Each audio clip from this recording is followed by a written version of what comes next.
Trust you're having a good Sunday afternoon on this 23rd day of October. Many thanks for joining us in this edition of The Weekend at 1. My name is Michelle Ngele. Our sign language interpreter is Meresha Owiti. Welcome to the program. The Kenyan government has commenced the process of the second country review under the African review mechanism adopted by the African Union member states. The assessment, based on democracy, economic governance and leadership management, is part of an effort to improve the quality of governance in Africa and to ensure that the country can address its problems and challenges. The assessment, which kicked off on the 4th of October, will be done countrywide and will involve consultations with government officials and key players. Kenya will be the first country out of 35 member states to submit the second review.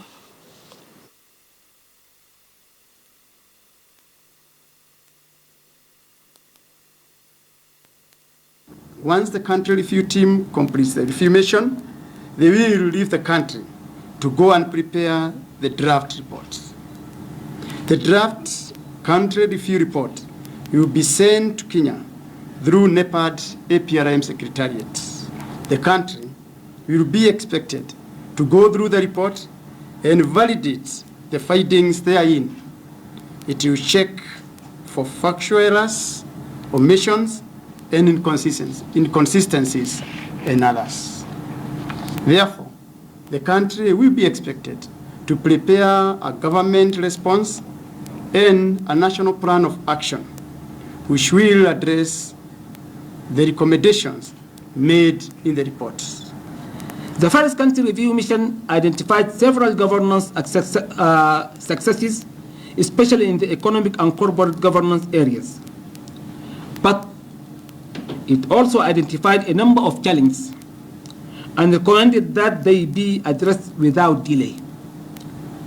This includes the challenge of managing diversity and consolidating national unity, challenge of corruption, the need for greater transparency and accountability, poverty and growing inequality, gender inequality, and the issue of youth unemployment. Former presidential candidate and two-term presidential contender Peter Kenneth has thrown his hat in the ring for the gubernatorial race. Kenneth, who vied for the presidency in the 2013 polls and came in fourth, says he is holding consultations over which one of three counties, among them Nairobi, he will seek election in. If he vies in Nairobi, he will join a crowded field of candidates, among them Jubilee aspirants Eugene Wamalwa, Johnson Sakaja, Dennis Waweru, Margaret Wanjiru and Mike Sonko. Evans Kidero will be defending his seat on an ODM ticket, while Miguna has declared his intention to vie as an independent candidate. Now, a section of Jubilee leaders have said they are ready to face a court in the coming general elections. The leaders, who included Senate Majority Leader Kithure Kindiki, attended a women's fundraising ceremony in Gilgil and said they will win the general election. The leaders said it was high time that women are given equal opportunity in leadership positions of different cadres. Among those present was Deputy Speaker Dr. Joyce Laboso. Pia nipigie Jubilee debe kidogo kwa sababu mimi ni mtu ya chama. Mimi ile biashara nauza ni Jubilee. Na saa hii tunajipanga kupambana na code next year. Na mimi nataka niwatangazie, siku ile ingine walituambia farasi ilikuwa 2. Safari hii farasi si 2, farasi ni mmoja, anaitwa Uhuru Muigai Kenyatta. Mwelekeo sio mwingine, ni huo wa Jubilee. Tuko pamoja. Na sisi tulikuwa kwa ile komiti ilikuwa inafanya kuleta hivi vyama pamoja. Watu wa TNA mpo? Watu wa URP waliokuwa mpo? Sasa tuko wapi? Tuko wapi? Sababu Mheshimiwa Uhuru ametuonyesha njia, sisi tuko nyuma yake. Na tunaposimama hapa, najua mshaanza kuona watu wameogopa hii kitu inaitwa Jubilee. Tayari washaanza kusema tunataka kufanya super alliance. Mumeona? Na Narok tuko Jubilee, hata kama mnasikia mtu wa vitandawili akitembea huko. Now, away from politics, two mourners who were in a funeral bus ferrying a body rolled several times in Mwatate. The mourners had just attended a funeral service at a Bura Catholic Church and were heading for the burial when the bus rolled several times. One of the family members, John Mtongolo, said the bus driver lost control at a sharp corner and rolled before it stuck on a tree. The dead were a woman and a man. Several people who were injured were rushed to the Moi Referral Hospital in Voi.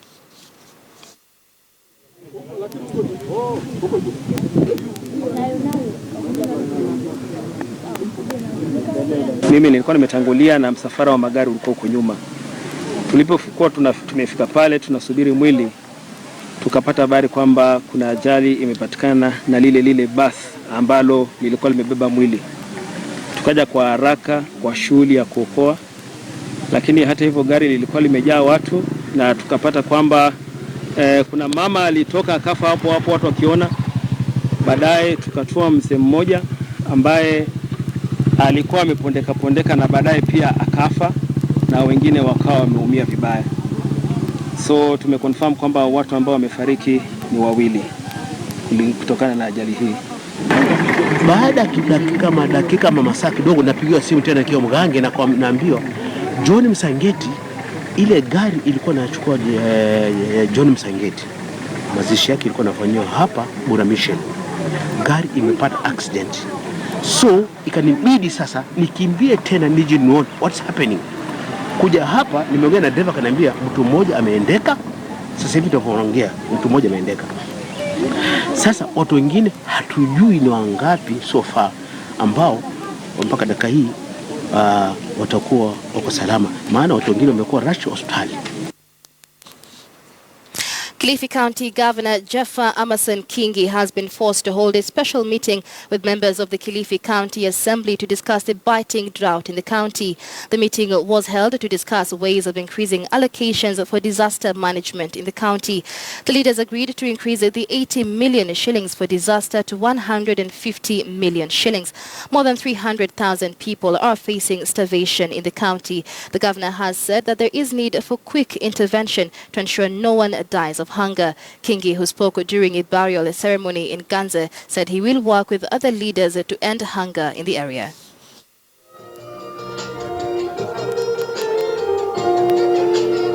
Na lengo langu la kukaa nao, nataka tujaribu tutenge milioni 150 katika kitita cha disaster, manake ile hali ni mbaya, na kulingana na wale wanasayansi kwa kutabiri hali ya anga itazidi kuwa mbaya zaidi.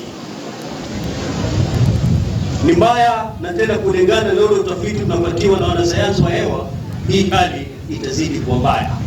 Na ndio maana Jumatano nimeita mkutano na wabunge wetu tukae pale, lakini lengo letu ni kuangalia bajeti na kuona kwamba ni vipi tunaweza kutenga milioni 150 ya kulisha mkazi wa Kilifi angalau wakati huu mgumu.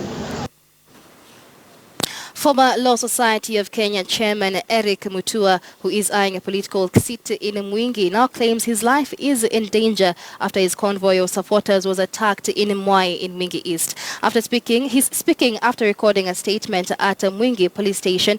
Mutua is accusing one of his opponents for the attack.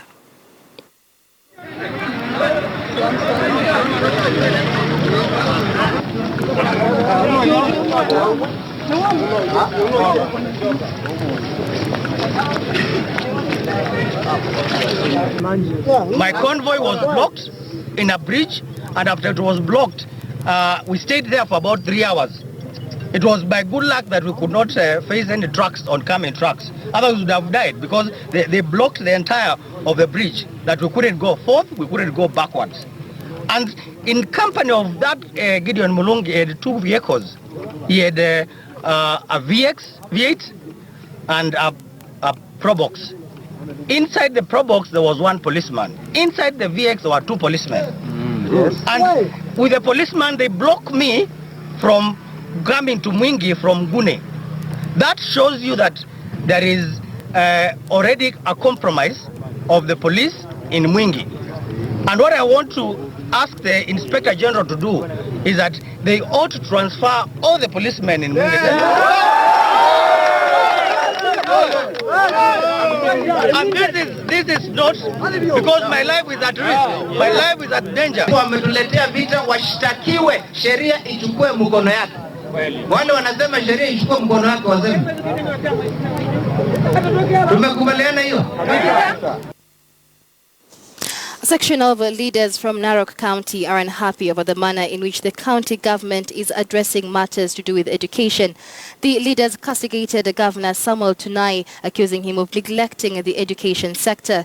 The leaders, including some school heads, now want the county government to focus on improving school facilities in order to enable students compete with others favorably.